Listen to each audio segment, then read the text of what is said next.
મુદ્દા ઉપર હું વિસાવદર થી લઈ વિધાનસભા સુધી લડાઈ લડવાનો છું, તમારા આશીર્વાદ મળે ત્યારે.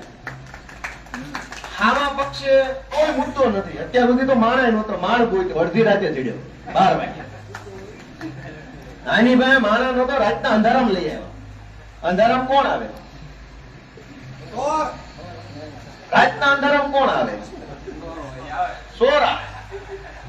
કાલ રાતે ઉમેદવાર આવ્યો, બોલો 12 વાગે. એનો અર્થ શું નીકળે? કેમ તમને ધોળા દીએ જાહેર કરવામાં શરમ આવતી હતી? અંધારામાં નાખ્યો. વિચારો તો ખરા. રાતના 12 વાગે જાહેર થયું ભાજપના ઉમેદવાર ફલાણાભાઈ. કા અંધારામાં આવ્યો? જેને ધંધા કાળા કરવાનો હોય ને કાળા અંધારામાં આવે, અને જેનું કામ સારું કરવાનું હોય ધોળા દાડે આવે. કેમ કે વટથી આવે, ઇજ્જતથી આવે, સારું કરવા આવે. અમે ધોળા દાડે આવ્યા છીએ, 4 મહિને થયા છે. ભાજપ પાસે મુદ્દો નથી, કાંઈ માણાય નથી, તોય ચૂંટણી જીતવી છે. શું કરશે? બેફામ પૈસા વેડપ છે. ગામે